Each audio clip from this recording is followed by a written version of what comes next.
These people are ordinary butchers who simply love their work. But one unexpected incident turns their small business into something far more exclusive and dangerous. A married couple, Vincent and Sophie Pascal, run a small butcher shop. They warmly welcome every customer and always try to offer them the best cuts of fresh meat. One day, a group of vegans bursts into their shop, splashing red liquid everywhere and smashing several display cases. Vincent tackles one of the attackers to the ground and rips off his pig mask. The other vandals shout that they are the vegan power and scatter in all directions. Sophie complains to her friend Stephanie about how difficult life has become. For many years, Vincent hasn't given her a single gift. Stephanie and her husband Mark invite the couple to a restaurant. They own several large slaughterhouses and constantly brag about their wealth. Mark gives Vincent a firearm, saying that he can catch any wild boar with it. To prove it, he fires several rounds at a rubber duck floating in a small pool. On the way home, Sophie admits to her husband that she deeply envies Mark and Stephanie. They have a successful business, travel a lot, and are very wealthy. The woman asks Vincent for a divorce. The man notices a vegan on the road, the same one who recently broke into their butcher shop. He accidentally hits him with the car, or perhaps not so accidentally. Vincent and his wife get out of the car and see the young man lying beneath the wheels next to his bicycle. The couple realizes that calling the police would be a bad idea. Sophie suggests hiding the vegan and covering up the crime. Vincent agrees and uses one of his sharpest knives. After all, they are butchers, which means they can handle this difficult task. Even the dog gets a small piece of meat, maybe more than one. It seems to enjoy it very much. That evening, Vincent and Sophie watch TV. The woman tells her husband that from now on, they will be sleeping in separate beds. In the morning, Vincent arrives at work later than Sophie. He learns that his wife has sold a piece of ham that had been stored in the refrigerator. The customer admits it was incredibly delicious and asks for 10 more slices. But there's a problem. It wasn't pork ham at all. It was made from the vegan who had been riding his bike just the day before. Vincent tries to warn his wife, but she doesn't catch his hints and asks him to cut her a small piece as well. She tastes the unusual ham and also decides it's amazingly good. Vincent claims it's a special kind of pork from Iran. When Vincent and Sophie are alone, the man confesses that he had prepared a large amount of meat the night before to cover up the traces of his crime. He wants to throw it away along with the expired products, but Sophie forbids him from doing so. She asks her husband to try at least a small piece first. Vincent refuses. After all, it isn't normal, but soon a new customer enters the butcher shop. He wants Iranian ham too. That day, the main characters manage to sell a huge amount of meat. One of their customers is a police officer, who also happens to love good food. In the evening, Vincent fries a piece of meat and starts having dinner. Well, it really is very tasty. Sophie says that they finally made a lot of money today. She and her husband joke that they should breed vegans like chickens or piglets. They could let them graze in the fields so they eat grass. And they could even hunt them. Their daughter Chloe comes to visit Vincent and Sophie with her boyfriend Lucas. It turns out he's a vegan. Still, Lucas doesn't force his views on anyone. Chloe admits that she doesn't eat meat anymore either. Otherwise, Lucas won't kiss her. The youngster refuses to eat vegetables as well if they've been lying next to poultry. The wine he drinks isn't ordinary, but a strictly vegan one, made in a way that ensures no insects die during the process. In Lucas's opinion, cheese is a crime against humanity, and cakes are unacceptable too, because they contain eggs. In the evening, Vincent and Sophie go to a vegan restaurant to hunt vegans.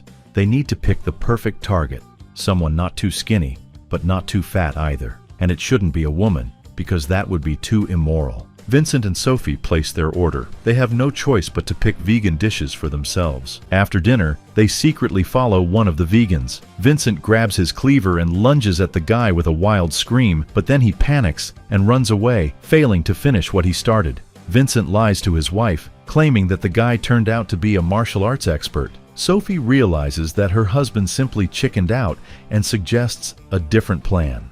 The main characters attend an animal rights protest. They manage to meet one vegan, but he appears to be a real fanatic and doesn't listen to them at all. There's another vegan, but that guy is far too skinny. Unfortunately, there are no other options for now, so Vincent invites the vegan to meet up. The activist brings along 2 more vegans and suggests that they all go to an industrial slaughterhouse. After giving it some thought, Sophie and Vincent agree and set off with their new friends. They put on white suits and animal masks and break into the slaughterhouse owned by their friends, Mark and Stephanie. Sophie stays by the car while everyone else stages a real rampage inside the slaughterhouse. They smash display cases, break tools, ruin the meat, and douse everything in gasoline. The couple realizes that they urgently need to find another vegan. Vincent is afraid of committing another crime, so he argues with his wife and storms off. Sophie starts flirting with a waiter and tells him that she watches TV shows about famous maniacs every evening. She even has her idols. The waiter walks Sophie home and finds out that she works in a butcher shop. It's very funny because the man is a vegan. He suggests spending a romantic evening together and kisses her. Sophie bites the man and invites him into her house so he can rinse his mouth. Vincent sees his wife in the company of another man and flies into a rage. Sophie replies that it's not a man, but Iranian pork. Vincent grabs several knives, but worries that the waiter's meat will be tough and of poor quality because of stress. First, he needs to be relaxed. Sophie gives the vegan a massage, but Vincent is still very nervous. However, when the main character sees the waiter without clothes, he changes his mind and knocks him out. Sophie is very pleased. Suddenly, Vincent and Sophie hear footsteps. They quickly hide all traces of the crime. Chloe comes home and admits that she's had a fight with Lucas. Instead of supporting their daughter, the parents drive her out of the house so she won't accidentally notice anything suspicious. The main characters clean up the house and prepare a new batch of Iranian pork. All the remains are dumped into the river. In the morning, Sophie's phone rings. It's her friend Stephanie. She complains about the vandalized slaughterhouse and the huge financial losses it has incurred. There is CCTV footage, but the attackers' faces were hidden behind masks, so identifying them will be difficult. The police officer talks to Vincent and Sophie. He says he'd like to buy some more Iranian pork from them. Other customers are also craving a piece of ham. They'll have to catch another vegan. The butchers prepare a new batch of Iranian pork every day. To do this, they have to hunt constantly. Soon, Vincent and Sophie even raise the prices, and still, they have tons of customers. Sophie meets another vegan at a local hair salon. His name is Vinny, and the main characters invite him to an animal rights protest. While the young vegan is choosing a mask, Vincent pulls out his cleaver. Vinny notices it and runs away. The couple chases him through a dark forest. Sophie calls the guy on his cell phone. Thanks to the loud ringtone, the killers manage to locate him. Vinny suffers a heart attack. He's an ideal candidate for a new batch of ham. Sophie and Vincent have lunch with Stephanie and Mark. The main characters treat their friends to their Iranian pork. They say it's absolutely delicious. Mark takes a bite and finds a pacemaker in a piece of meat. He and his wife find this very strange. Vincent tries to change the subject, but everything ends in an argument and even a fight. Both men fall into the pool. Vincent bites Mark's ear and tells him that he needs to eat more vegetables. Later that day, Vincent and Sophie watch TV.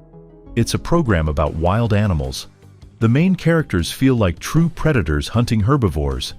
That's how natural selection works. Thanks to their daily hunts, Vincent and Sophie fall in love with each other all over again, and their lives start to improve. The butchers go on a picnic. A man approaches them and demands that they give up their spot so he can greet the sun. Vincent and his wife agree, but only so they can turn the young yogi into yet another piece of ham. Vincent and Sophie set out on another hunt.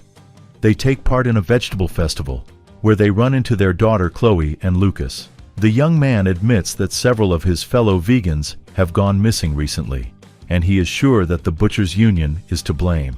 Vincent and Sophie decide to leave the festival, but not before chasing after a dark-skinned vegan woman.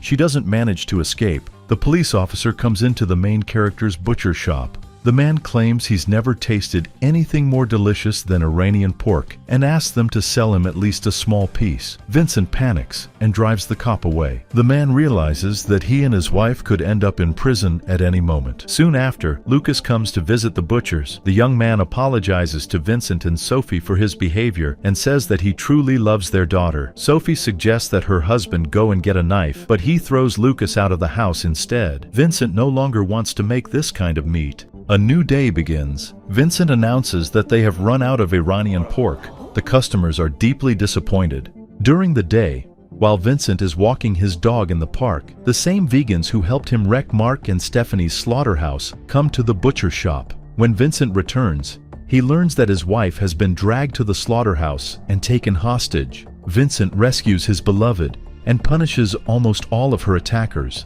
His loyal dog helps him in the fight. Unfortunately, one of the vegans seriously wounds Vincent. Sophie manages to free herself and save her husband. We learn that over the course of 3 months, Sophie and Vincent captured about 30 vegans. They became known as the Butchers of Melun. It turns out they were caught thanks to the testimony of Mark and Stephanie. After finding the pacemaker, they conducted their own investigation and uncovered the horrifying truth. Sophie and Vincent Pascal were sentenced to life imprisonment. Do you think it is a fair punishment?